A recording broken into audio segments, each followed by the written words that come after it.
আমি আপনাদের সামনে সূরাতুল বাকারার 208 নম্বর আয়াতে কারিমা তেলাওয়াত করলাম।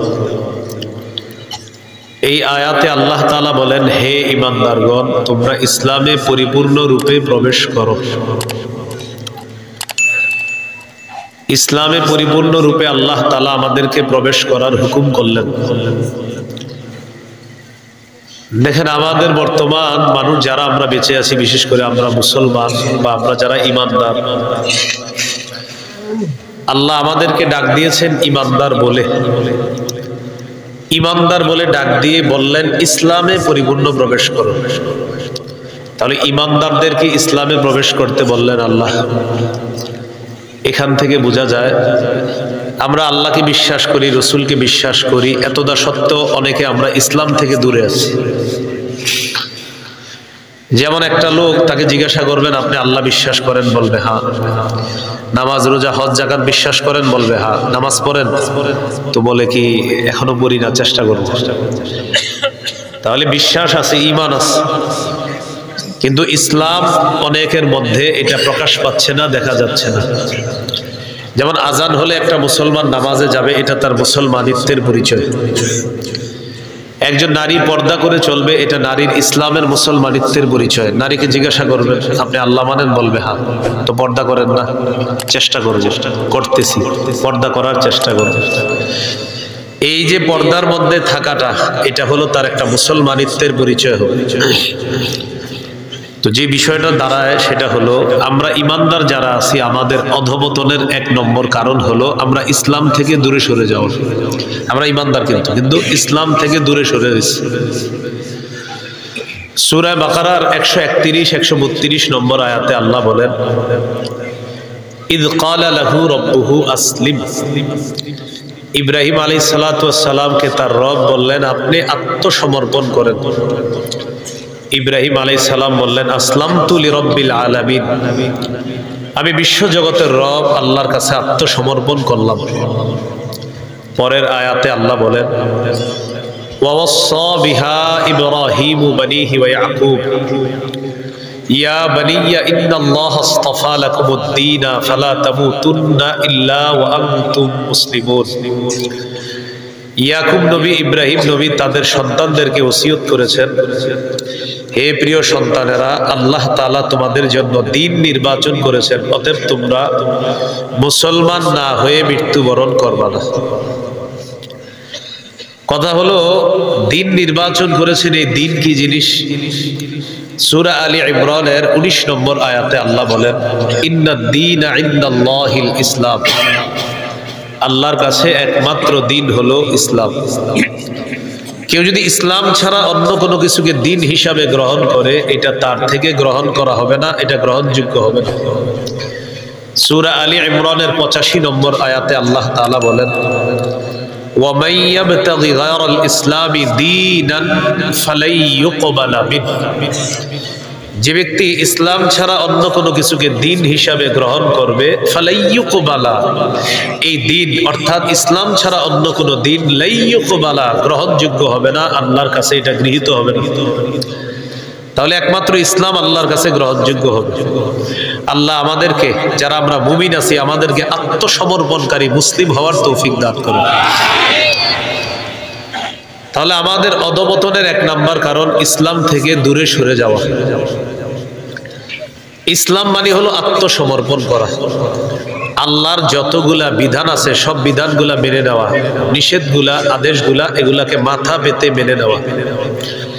নামাজ রোজা হজ জাকাত এইগুলা আল্লাহর বিধান। সবাই আমরা এগুলার ওয়াজ যখন শুনি তখন বলি সুবহানাল্লাহ, আলহামদুলিল্লাহ বলে ফাটায় ফেলি। আল্লাহর একটা পবিত্র বিধান হলো জিহাদ। জিহাদের ওয়াজ যখন কোথাও শুরু হয় তখন অভিভাবকরা বলে ইন্না লিল্লাহ।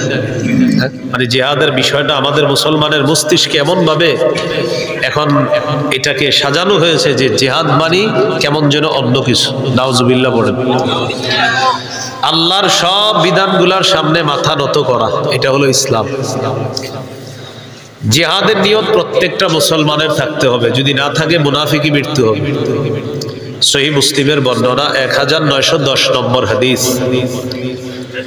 রাসূলুল্লাহ সাল্লাল্লাহু আলাইহি সাল্লাম বলেন, মান মাতা ওয়া লাম ইয়াগযু ওয়া লাম ইউহাদ্দিস বিহি নাফসা মাতা আলা শু'বাতিন মিনান নিফাক। কোন মুসলমান মৃত্যুবরণ করলো, জিহাদ করলো না অথবা জিহাদের সংকল্প রাখলো না, সে মুনাফিকি মৃত্যুবরণ করবে। কি মৃত্যুবরণ করবে?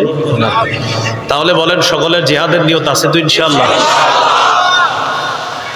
আবু দাউদের হাদিস 2504 নম্বর হাদিস, قال رسول الله صلى الله عليه وسلم জাহিদুল মুশরিকিনা বিআমওয়ালিকুম ওয়া আনফুসিকুম ওয়া আলসিনাতিকুম। রাসূলুল্লাহ সাল্লাল্লাহু আলাইহি সাল্লাম বলেন, তোমরা মুশরিকদের বিরুদ্ধে লড়াই করো তোমাদের সম্পদ দিয়ে, তোমাদের জান দিয়ে, তোমাদের জবান দিয়ে। এখানে আমরা বাংলাদেশে 90% বেশি মুসলমান, সামান্য কিছু মুশরিক আমাদের এই মুসলমানদের উপর আধিপত্য বিস্তার করার একটা ষড়যন্ত্র চালাইতেছে। কিছু মুশরিক আমাদের উপর আধিপত্য বিস্তার করতে চায়। আল্লাহ তাআলা বলেন, লাতাজিদান্না আশাদ্দান নাসি আদাওয়াতাল লিল্লাযীনা আমানুল ইয়াহুদা ওয়াল্লাযীনা আশরাকু। যারা ইহুদি, যারা মুশরিক, ঈমানদারদের সবচেয়ে কঠিন শত্রু হিসাবে আপনি তাদেরকে পাবেন। মুশরিকরা আমাদের উপর আধিপত্য বিস্তার করার এই সাহস কিভাবে পেল? এটার একটা অপরাধ আমাদেরও আছে। আমরা বারবার ভুল করে এক তাগুত ছাড়ি আর এক তাগুত ধরি, এজন্য আমাদের ভাগ্যের পরিবর্তন হয় না। আমরা অভিভাবক মানতে হবে আল্লাহকে, এটা না করে আমরা পশ্চিমকে অভিভাবক মানি, কখনো কখনো পশ্চিমাকে অভিভাবক মানি। কিন্তু আল্লাহ নিষেধ করেছেন আমাদের। 6 পারা 16 নম্বর পৃষ্ঠা সূরা মাঈদার 51 নম্বর আয়াতে আল্লাহ বলেন, ইয়া আইয়ুহাল্লাযীনা আমানু লা তাত্তাখিযুল ইয়াহুদা ওয়ান নাসারা আউলিয়া। হে ঈমানদারগণ, তোমরা ইহুদি খ্রিস্টানদেরকে অভিভাবক রূপে গ্রহণ করো না। বলেন তো, ইহুদি খ্রিস্টানদেরকে অভিভাবক রূপে গ্রহণ করতে নিষেধ করেছেন কে? তো আমি প্রথমে বলেছিলাম, ইসলাম মানে আল্লাহর আদেশ নিষেধ মাথা পেতে মেনে নেওয়া। এই যে ইহুদিকে অভিভাবক বানানো যাবে না, নিষেধাজ্ঞাটা কার? তো আমার নামলা মুসলমান, তা আমি তো এই নিষেধাজ্ঞাটার সামনে মাথা নত করতে হবে, মুসলমান না? কিন্তু দেখেন, আমরা বারবার পশ্চিমকে ছাড়ি, পশ্চিমা ধরি। তো এই জন্য আমাদের ভাগ্যের পরিবর্তন হয় না। এমন পশ্চিমা 47 জন প্রেসিডেন্ট পরিবর্তন করলো, একজন নারী বসাইলো না। বারবার অন্যান্য দেশের উপর নারী চাপায়া দেয়, গোলামীর জিঞ্জির শিকড় মুসলমানদের গলায় ঝুলিয়ে তারা আমাদেরকে গোলামের মতো রাখতে চায়। এই জন্য আল্লাহর কাছে দোয়া করবেন, বলেন, আল্লাহ বাংলাদেশে কিয়ামতের আগে আর কোন নারী প্রধান দেখতে চাই না। কি দেখতে চাই না? সবাই আওয়াজ দিয়ে বলেন, কেন? আবার বলেন। সহিহ বুখারীর বর্ণনা, ক্বালা রাসূলুল্লাহ সাল্লাল্লাহু আলাইহি ওয়াসাল্লাম, লা ইউফলিহু কওমুন ওয়াল্লাউ আমরাহুম ইমরাআতান। নবীজি বলেন, ওই জাতি কিছুতেই সফল হবে না যে জাতি তাদের নেতৃত্বে কোন নারীকে বসায়া দেয়। এই জন্য নারী নেতৃত্ব এই চিন্তা আর করা যাবে না বাংলাদেশ। তো ঠিক তো এখানে বলতেছেন, কিন্তু বাইরে গিয়ে চা দোকানের সামনে কিছুদিন পরেই তো বসবে, আর অপেক্ষা থাকবেন কে 500 দিবে, কে 1000, কে 2000 দিবে, এরকম অপেক্ষা থাকেন।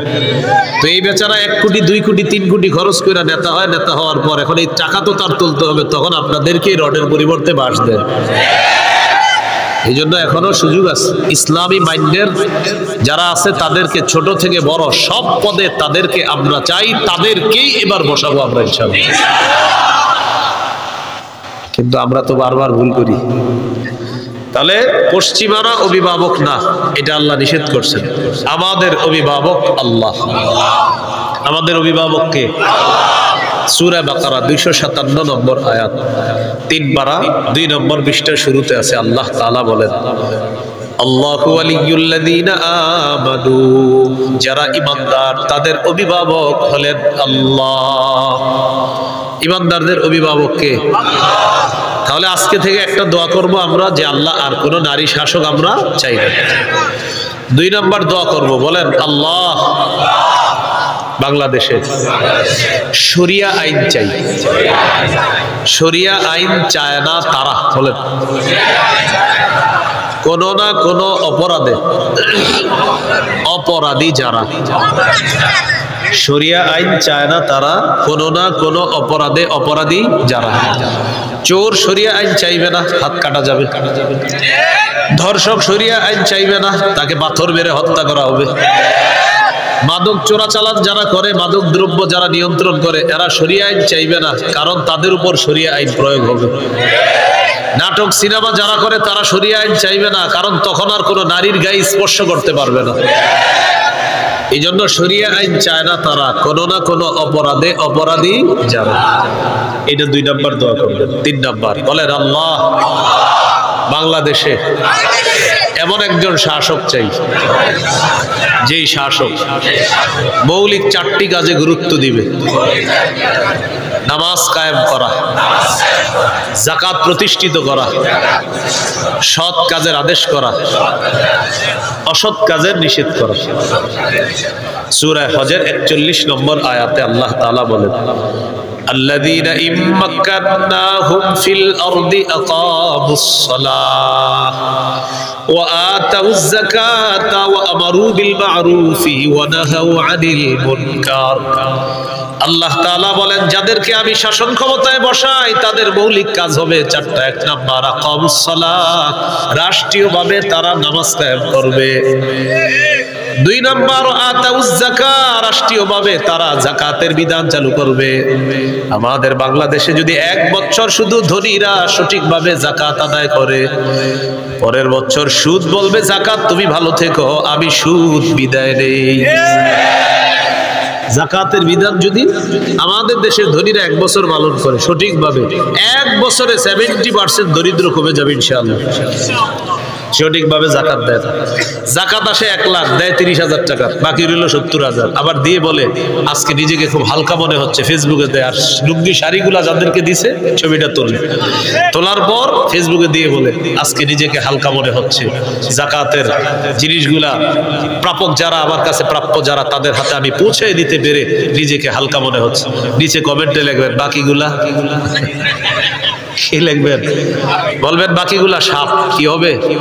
সহিহ বুখারীর বর্ণনা, মুসিলা লাহু ইয়াউমাল কিয়ামাতি শুজাআন আকরা, কিয়ামতের ময়দানে যে বকেয়া যাকাত ছিল এটা বিষধর সাপে রূপান্তরিত হয়ে পা থেকে পেঁচা এখানে আসবে। আসার পর বলবে আনা কানজুকা আনা মালুকা, আমি তোমার সেই সঞ্চিত সম্পদ যেটার যাকাত তুমি দাও নাই। বলি নাউযুবিল্লাহ। আল্লাহ তাআলা আমাদের সকলে যারা যাকাত ফরজ তারা যেন যাকাতগুলো আদায় করতে পারি, আল্লাহ তৌফিক দান করুন।